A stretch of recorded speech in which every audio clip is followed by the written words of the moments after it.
한국형 전투기 KF-21 보라매 시제기가 올해 안에 4호기까지 나올 예정으로 전해졌습니다.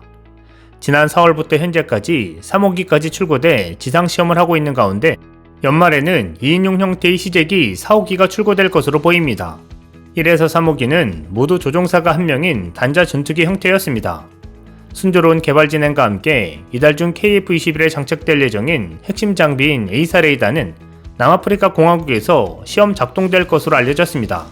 방위사업청 관계자는 15일 기자들과 만난 자리에서 레이더를 그대로 들고 가서 보잉 737 항공기 앞에다가 달고 시험 비행을 11월부터 할 생각이라며 남아공에서 737 항공기를 빌려서 우리 레이더를 달고 시험하게 된다고 설명했습니다.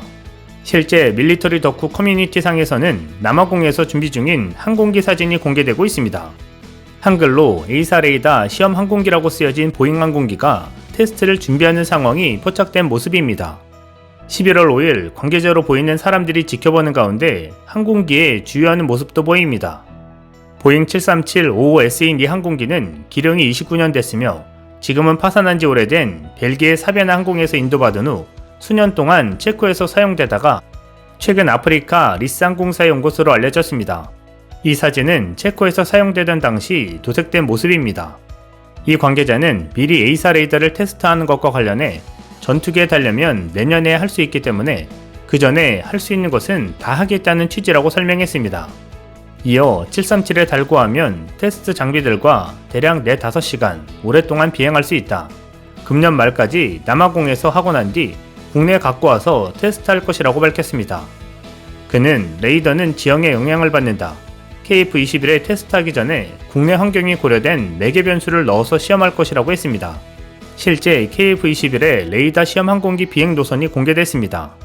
플라인 레이더 24에 포착된 사진을 보면 한반도와 유사한 산악지형에서 다양한 방식으로 이동하는 모습입니다.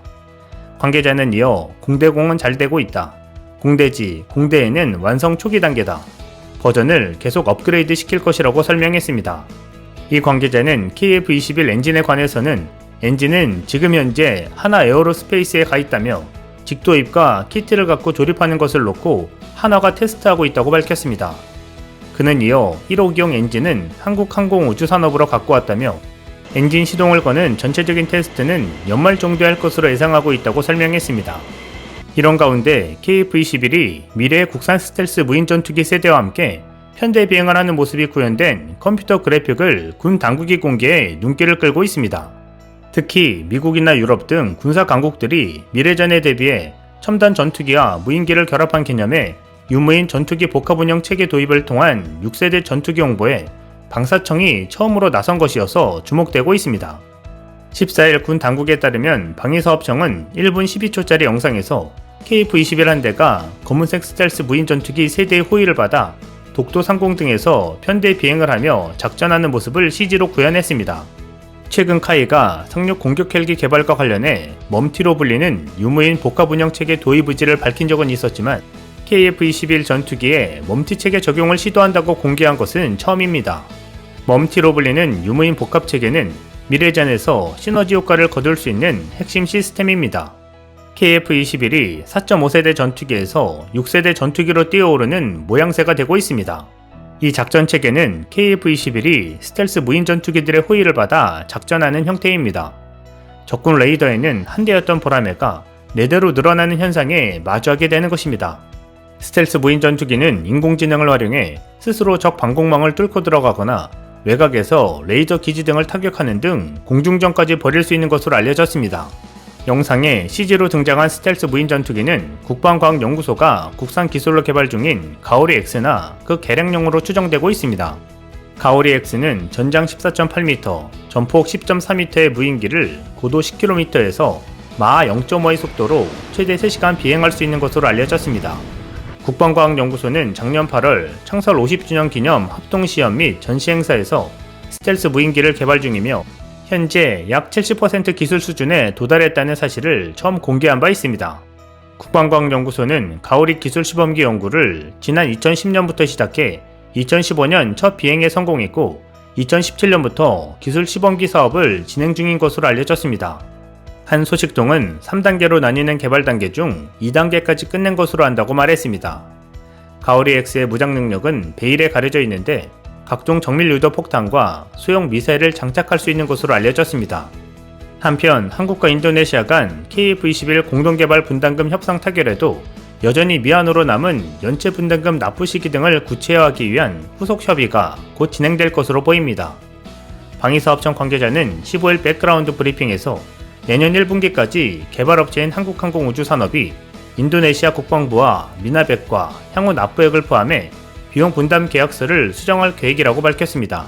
인도네시아는 공동개발 조건으로 오는 2026년까지 전체 사업비의 20%에 해당하는 약 1조 6천억 원을 분담금으로 납부해야 합니다. 그러나 2016년 사업 시행 이후 2272억 원만 납부했고 올해 기준 분담액 연체액은 약 8천억 원입니다. 양측은 지난 11일 인도네시아의 전체 분담금 규모는 유지하되 분담금의 30% 정도를 현물로 지급하기로 합의한 바 있지만 연체액을 비롯한 분담금의 지급 방법과 시기 등은 정하지 못했습니다. 수정된 비용 분담 계약서에는 2026년까지 남은 5년간 미납액 8천억 원을 포함한 분담금 잔액 약 1조 3천억 원을 어떻게 지불할지에 대한 내용이 담길 예정입니다. 분담금 미납 연체분 이자에 대한 협의도 이뤄질 전망입니다. 인도네시아가 돈 대신 지급할 현물의 종류로는 파묘 등 천연 자원이 거론되고 있습니다. 방사청 관계자는 다각도로 조사한 바에 따르면 인도네시아가 파묘를 많이 생산하는데 가령 파묘를 받아 국내에 풀지 않고 해외로 바로 파는 등 다양한 방법이 고려되고 있다며 국내 업체가 손해보는 협상은 되지 않을 것이라고 말했습니다. 당초 1조 7천억 원 규모로 알려진 인도네시아의 분담금은 1조 6천억 원으로 줄었습니다. KF-21이 방산물자로 지정되면서 부가가치세를 내지 않아도 돼 전체 사업비가 절약된 데 따른 것으로 KF-21 무기체계 개발 총사업비는 8조 6천억 원에서 8조 1천억 원으로 줄었습니다. 방사청 관계자는 사업 예산을 절약하려고 이미 방산물자로 지정하겠다고 보고하고 시작했는데 지정이 좀 늦어졌다고 말했습니다. 방사청은 지난 11일 합의가 최종이며 윈윈이었다고 자평하고 있지만 인도네시아가 자국의 경제 사정을 이유로 계약 이행에 또 소극적으로 나올 수도 있는 것 아니냐는 지적이 나오고 있습니다. 이 관계자는 인도네시아 국방부에서 자국 재무부와 이미 예산 관련 협의에 들어가 어느 정도 구체화되고 있고 강은호 방사청장 방문 당시에도 해결하고 있으니 조금만 인내를 갖고 기다려 달라고 했다고 말했습니다. 이어 인도네시아가 미납 분납금을 한꺼번에 납부하진 않겠지만 계약을 지키리라는 신뢰를 갖고 있다고 덧붙였습니다.